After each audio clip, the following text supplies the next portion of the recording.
Salam sejahtera Malaysia, denyut nadi suara rakyat bergema di channel ini. Jangan lupa tekan butang subscribe, like dan share. Malaysia kita punya, cintai Malaysiaku, kita jaga kita.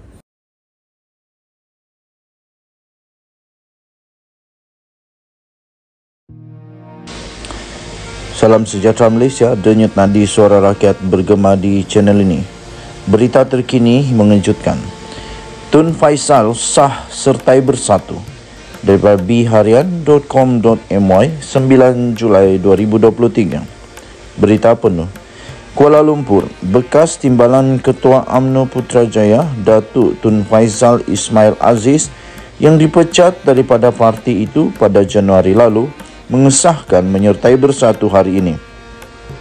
Tun Faisal berkata beliau dijangka menerima watika keahlian daripada Presiden Bersatu Tan Sri Muhyiddin Yassin pada Majlis Pelancaran Jentera Pilihan Raya Negeri PRN Perikatan Nasional Negeri Sembilan di Seremban malam ini.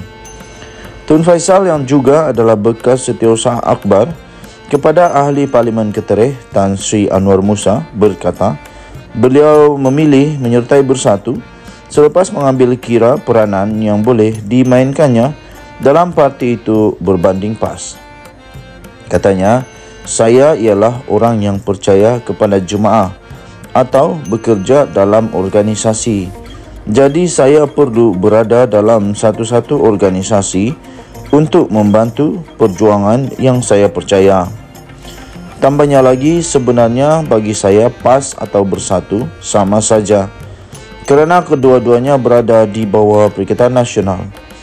Bagaimanapun melihat kepada aspek di Putrajaya, tempat yang saya sudah biasa, ahli parlimennya ialah daripada Bersatu, iaitu Datuk Dr. Razidin.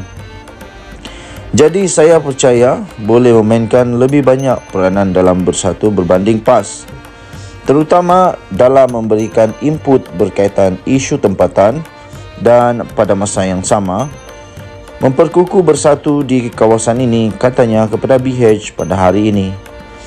Tun Faisal dipecat daripada UMNO berkuat kuasa serta-merta pada Januari lalu selepas diputuskan melalui mesyuarat Majlis Kerja Tertinggi MKT UMNO. Tindakan itu diambil selepas Tun Faisal yang lantang mengkritik kepimpinan UMNO dikatakan melanggar etika ahli UMNO berdasarkan perlembagaan parti. Ditanya sama ada ramai lagi bekas ahli UMNO atau ahli UMNO yang akan mengikut jejak langkahnya, Tun Faisal yang berada lebih 20 tahun dalam politik berkata, sebahagian daripada mereka menunggu masa yang sesuai. Katanya ramai yang mahu beralih arah. Cuma menunggu siapa yang nak pergi dulu. Ada yang masih berhasrat untuk kekal dalam UMNO, cuma tidak menyokong Presiden Datuk Seri Dr. Ahmad Zahid Hamidi dan menunggu masa untuk menggantikannya. Beliau turut mendakwa UMNO kini bukan lagi parti yang memperjuangkan bangsa, agama dan tanah air, tetapi lebih kepada menjaga kepentingan individu dan selain UMNO dipimpin oleh Ahmad Zahid Hamidi, parti itu akan ditolak oleh rakyat. Denyut nadi suara rakyat bergema di channel ini. Jangan lupa tekan butang subscribe, like dan share. Malaysia kita punya, cintai Malaysia aku, kita jaga kita. Bye-bye. Salam sejahtera Malaysia, denyut nadi suara rakyat bergema di channel ini. Ada satu berita yang agak lucu. Lucu betul lah. Kalau kamu setuju lucu, kamu boleh tulis sana lucu, tapi apa-apa sajalah. Tiba-tiba saja Wan Saiful, bekas orang kuat Muhyiddin ini tiba-tiba saja kena jadi Setiausaha Agung DAP ke? Tapi dia berkata sampai mati pun saya tak ingin jadi Setiausaha Agung DAP.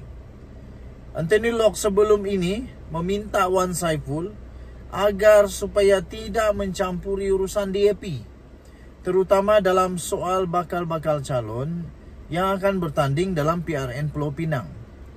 Sampai timbullah cerita ini, iaitu sampai mati pun saya tak jadi. Saya tak ingin jadi Setiausaha Agung DAP, kata Wan Saiful. Jadi kalau tak mau jadi Setiausaha Agung DAP, janganlah menyibuk. Lebih baik Wan Saiful fokus dengan kes mahkamahnya itu sebelum kalaulah dia kalah nanti dia masuk penjara. Jadi daripada nak sibuk parti orang, bagus dia sibuk dengan hal dia sendiri. Dia pun ada masalah sendiri. Itu jawaban daripada Datuk Wan Saiful Wanjan kepada pertanyaan sinis Setiausaha Agung DAP Anthony Locke berhubung ura-ura terdapat usaha pihak tertentu untuk menukar Ketua Menteri Pulau Pinang. Katanya selaku ahli Parlimen Tasik Glogor, beliau menerima banyak maklumat mengenai Pulau Pinang, termasuklah pendedahan mengenai pergolakan politik dalaman negeri itu. Katanya pergolakan mereka memberi kesan kepada Pulau Pinang. Sebab sekarang ini ada usaha satu kelompok dalam DAP untuk menukar Ketua Menteri yang ada sekarang dengan calon daripada mereka. Nama-nama yang disebut pula ialah seperti ahli Parlimen Bukit Mertajam, Stephen Sim. Apabila saya sebut buat kali pertama beberapa hari lepas bahawa ada usaha dalam DAP untuk menukar Ketua Menteri, Locke mengatakan bahawa Wan Saiful, adakah kamu Setiausaha Agung DAP? Haha, itulah kamu Setiausaha Agung DAP kah sampai kamu tahu banyak perkara? Aduh. Kemudian di atas saya nak jawab kepada Locke pada malam ini. Kalau bagi tawaran, kalau dibayar pun sampai mati pun saya tak ingin jadi Setiausaha Agung DAP.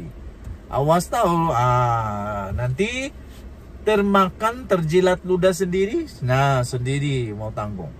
Wan Saiful berkata demikian ketika berucap pada satu ceramah Perdana Perikatan Nasional Parlimen Bangi Jelajah Selangor Baru di sini pada malam tadi.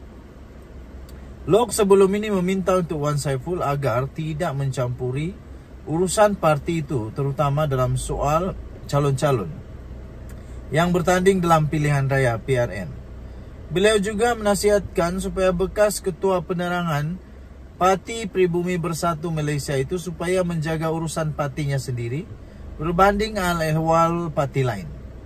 Katanya, saya tanya, adakah dia, iaitu Wan Saiful, Setiausaha Agung DAP? Maka dia boleh tentukan calon kita. Soal lo. Jadi itulah Wan Saiful lebih baik fokuslah dengan parti sendiri, fokuslah dengan masalah sendiri. Kes mahkamah, rasuah. Lepas tu kalau nak fokus, kalau nak sibuk tentang hal-hal parti, sibuklah dengan presiden kamu yang dah dua pertuduhan, 2 kali naik mahkamah, maksudnya di mahkamah. Lebih baik begitu daripada sibuk dengan parti yang lain. Dan Junadi Suara Rakyat bergema di channel ini. Bye bye.